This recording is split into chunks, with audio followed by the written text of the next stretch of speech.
Period पॅन्टीवरती buy one get one खूप छान ऑफर होती. ते मी ऑर्डर केलं आणि त्यानंतर मम्मीने काही शॉपिंग केली होती घरच्यासाठी. आता ती जवळपास आता 10-12 दिवस झाले माझ्याकडेच होती. का तर मला खूप जास्त आजारी पडले होते मी आणि मला लाडू पण करून दिले. तुम्ही पाहू शकता इतका अशक्तपणा आला होता. जवळपास 2.5 ते 3 महिन्यानंतर मला पिरियड्स आले. त्यामुळे तर भयानक त्रास होत होता.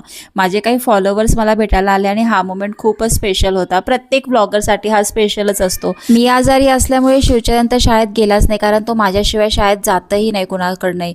मग वैशूला शाळेत पाठवलं आणि माझ्या तोंडाला चव नव्हती म्हणून वांग्याचं भरीत केलं. त्याच्यामध्ये मेथीचे पानं टाकलं होते. खूप टेस्टी लागतं.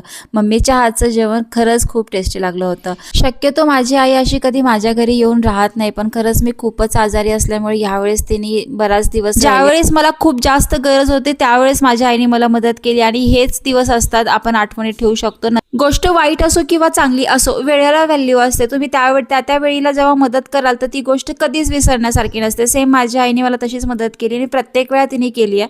त्याचबरोबर इथे मी डिशवॉशर पण मागवलं होतं आणि पिरियड पॅन्टी, दोघांचं पण bye one get one offer होती. पाहिजे तर कमेंट बॉक्समध्ये लिंक टाईप करा. आणि शिवचंद्र म्हणत होता, आजी प्लीज जाऊ नको.